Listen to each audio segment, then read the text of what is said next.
Hey everyone, kembali lagi bersama saya Hendy. Pada kesempatan ini saya akan membawakan alur film Jepang bergenre melodrama yang berjudul Cinta Bagai Kelopak Bunga Sakura yang Berguguran. Menceritakan seorang fotografer bernama Haruto Asakura yang jatuh cinta pada pandangan pertama dengan seorang penata rambut bernama Misaki Areake.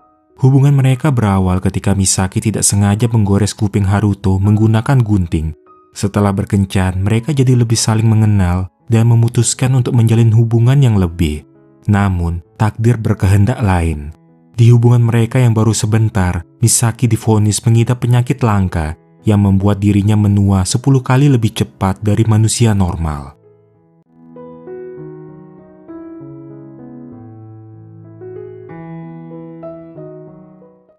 Film ini bermula pada musim semi di salon yang bernama Pennyland. Ketika bunga sakura berguguran, di sana seorang fotografer amatir bernama Haruto Asakura jatuh cinta pada pandangan pertama dengan seorang penata rambut yang bekerja di salon tersebut bernama Misaki Areake.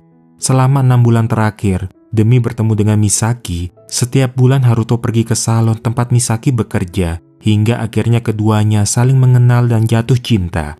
Haruto yang sudah jatuh cinta pada Misaki merasa sangat senang mengetahui Misaki yang masih lajang.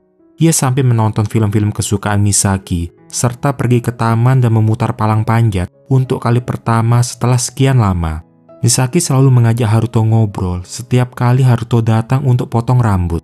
Hingga suatu hari, ketika Haruto ingin mengajak Misaki berkencan, Haruto berbalik ke belakang dan Misaki tidak sengaja menggores kuping Haruto menggunakan gunting ketika dia sedang memotong rambutnya. Misaki pun kaget dan merasa bersalah. Dan Misaki pun ingin menebus kesalahannya itu. Misaki lalu bertemu dengan Haruto untuk meminta maaf. Ia merasa bersalah atas kecerobohannya. Sambil menangis, Misaki berkata akan membayar semua tagihan rumah sakit, begitu juga semua kerugiannya.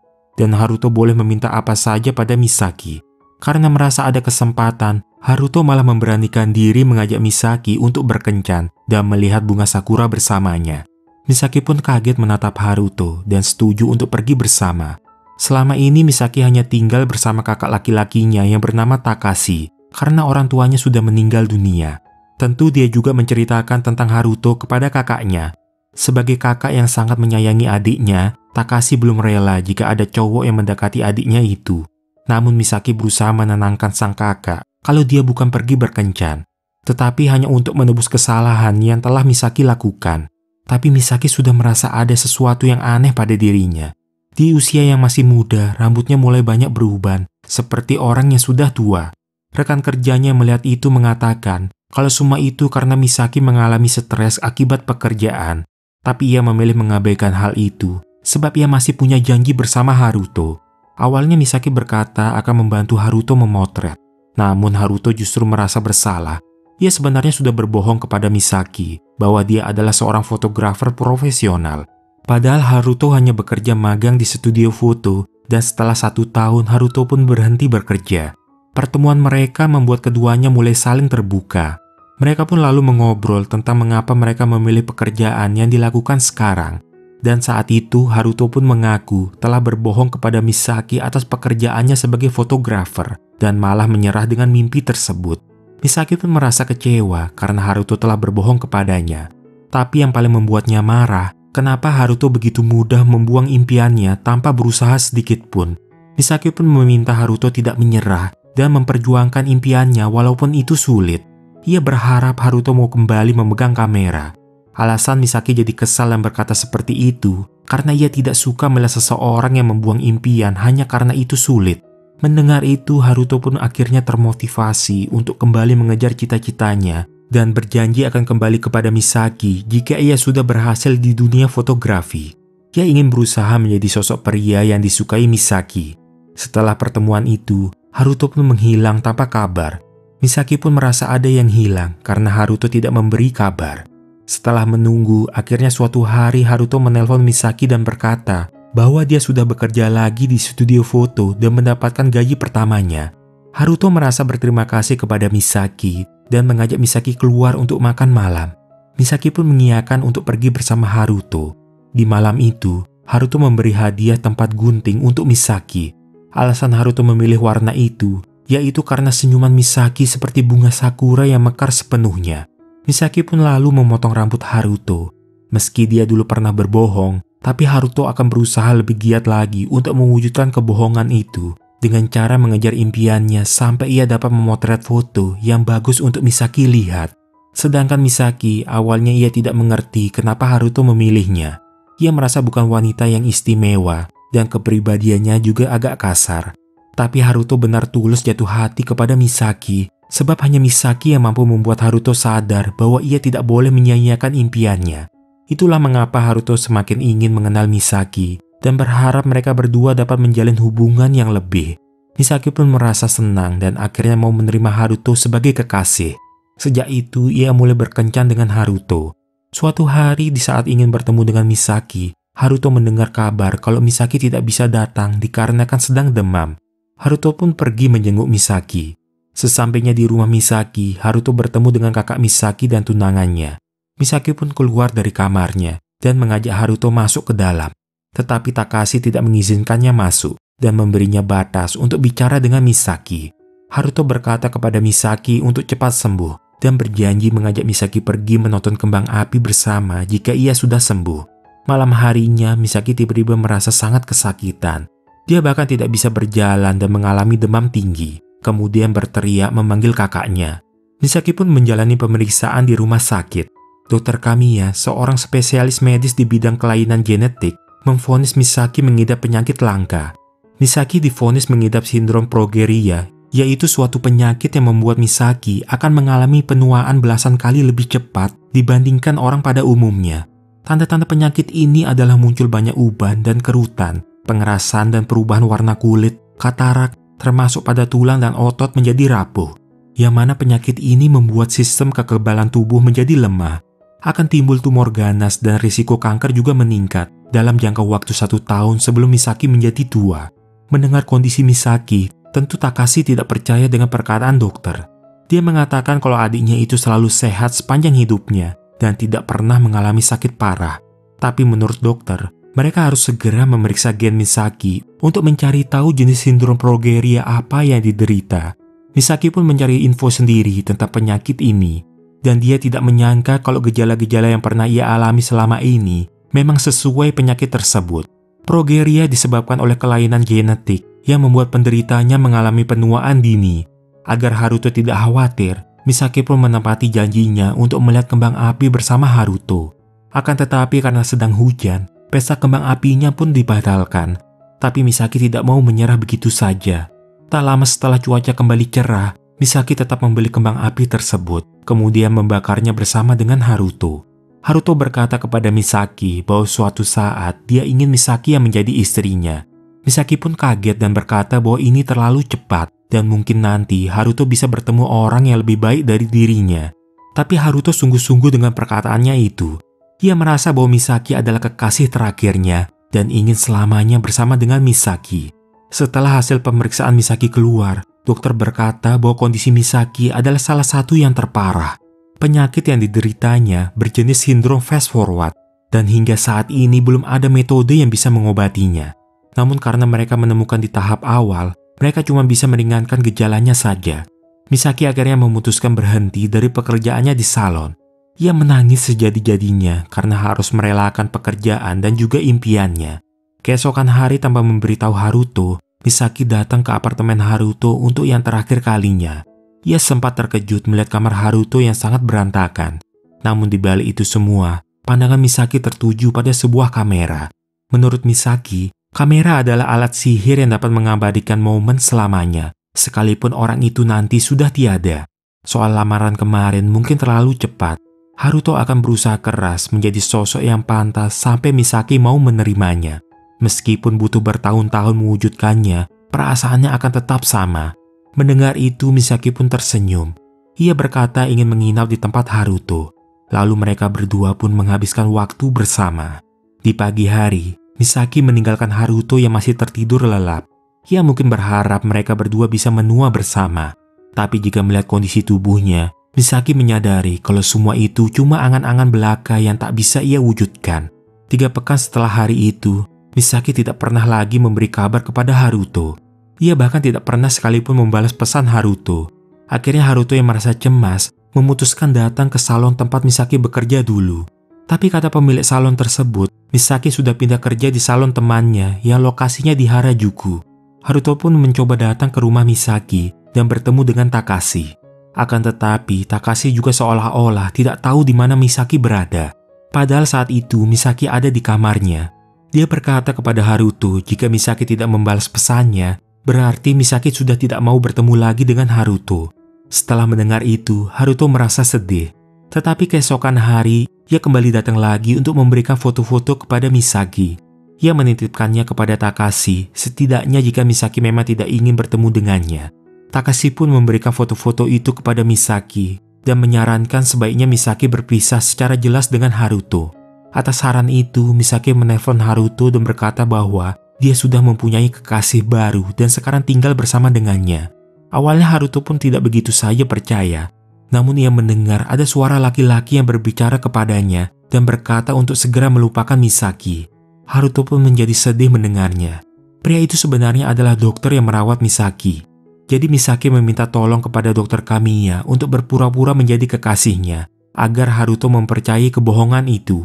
Misaki pun sangat bersedih karena telah berbohong kepada pria yang ia cintai. Akan tetapi Misaki yang keras kepala terpaksa melakukan ini karena tidak ingin Haruto sampai tahu tentang penyakitnya. Haruto merasa hancur mendengar Misaki mencampakkannya, bahkan sampai terbawa ke tempat kerjanya, mengakibatkan Haruto sampai dimarahi oleh atasannya. Misaki yang tampak semakin menua, dan perlahan rambutnya juga mulai rontok. Ada rasa penyesalan kenapa dulu tidak membiarkan Haruto mengambil fotonya. Takashi juga berupaya mencari pengobatan yang sekiranya dapat menyembuhkan Misaki. Ia bahkan membawa adiknya itu ke suatu desa untuk melakukan pengobatan gelombang elektromagnetik. Sampai-sampai harus merelakan uang tabungan pernikahannya demi membantu Misaki. Tapi semua usaha mereka itu sia-sia saja. Ternyata pengobatan di desa itu adalah praktik medis yang sudah banyak menipu para pasien. Seperti pepatah, sudah jatuh tertimpa tangga pula. Nasib buruk seakan terus menimpa Misaki yang masih bernafas. Membuatnya jelas menjadi sosok yang sulit untuk dirawat, menutup diri, dan mengabaikan orang-orang di sekitarnya. Ketika pulang dari rumah sakit, Misaki meminta tolong diantarkan ke suatu tempat. Ternyata yang ingin ia tuju adalah tempat di mana Haruto bekerja. Sambil menangis, Misaki cuma memandangi Haruto dari dalam mobil. Ia tak bisa membayangkan bagaimana jika Haruto melihat kondisi dan penampilan dia yang sekarang. Setelah hari itu, dokter mengabarkan bahwa kondisi Misaki semakin buruk. Menurutnya Misaki mungkin tak akan bertahan hidup sampai musim semi tiba. Sebagai kakak, Takashi berusaha menghibur Misaki. Ia menghadiahkan Misaki sebuah topi dengan warna bunga sakura. Namun ketika Takashi tak sengaja menemukan beberapa tulisan Misaki, ia jadi sangat bersedih. Tulisan itu berisikan ungkapan hati Misaki yang berharap penderitaannya ini segera berakhir. Oleh sebab itu, Takashi berinisiatif menemui Haruto. Ia menyampaikan kalau selama ini telah berbohong tentang kondisi Misaki. Misaki yang sekarang bukanlah Misaki yang Haruto kenal dulu. Saat ini ia sedang berjuang keras menghadapi penyakit yang diderita. Misaki tak ingin Haruto sampai melihatnya seperti sekarang. Namun jauh di lubuk hatinya, Misaki sangatlah merindukan Haruto. Tanpa disadari, Haruto jadi teringat akan kenangan momen-momen indah bersama Misaki dulu. Ia akhirnya pergi mengunjungi Misaki dan mengatakan kalau Takashi telah memberitahukan semuanya, termasuk tentang penyakit Misaki. Haruto meminta maaf karena selama ini ia tidak menyadari apapun. Ia seharusnya tetap berada di samping Misaki yang sejak saat itu hidup menderita dalam ketakutan. Namun bagaimanapun itu, hingga saat ini Haruto masih mencintai Misaki. Bisa mendengar suara Haruto lagi membuat Misaki kembali merasa bahagia. Semenjak itu, setiap hari Haruto selalu menyempatkan datang dan cuma duduk di depan kamar Misaki sambil terus bercerita. Sedangkan Misaki sama sekali tidak berkata apapun karena tidak mau Haruto sampai mendengar suaranya yang sudah berbeda. Walau belum mendengar suara Misaki lagi, Haruto berharap dengan kedatangannya ini ia dapat menghibur Misaki. Satu-satunya impian Haruto, ia ingin bisa membuat kenangan indah melihat bunga sakura bersama Misaki lagi. Baik antara Haruto maupun Misaki, mereka berdua sama-sama saling merindu. Hingga suatu hari, Haruto memberitahu Misaki kalau dia akan mengikuti pameran fotografi. Karena ini kali pertama Haruto berkesempatan memajang karya sebagai fotografer, Ia ingin Misaki bisa melihat foto-fotonya di acara pameran tersebut. Tibalah hari pameran diadakan. Saat itu sebenarnya kondisi Misaki semakin memburuk. Namun, ia tidak ingin menyerah begitu saja. Sejak ia sakit, Misaki telah merelakan banyak hal dari pekerjaan, impian, ataupun cinta. Oleh karena itu, ia tak boleh menyerah untuk hal yang paling penting ini. Akhirnya Misaki memutuskan datang ke galeri seorang diri tanpa memberitahu siapapun. Di sana ia melihat foto-foto karya Haruto yang dipajang dan menyadari suatu hal. Kalau lokasi foto-foto itu diambil, ternyata adalah tempat-tempat yang pernah menjadi tempat kenangan mereka berdua. Haruto dulu pernah berjanji kepada Misaki, saat ia bisa memotret foto yang bagus, maka ia ingin Misaki melihatnya. Sebab Misaki yang selalu menyadarkan Haruto bahwa ia tak boleh mengabaikan impiannya hanya karena itu sulit. Perkataan itulah yang membuat Haruto jadi bertekad berubah dan tidak ingin melarikan diri lagi.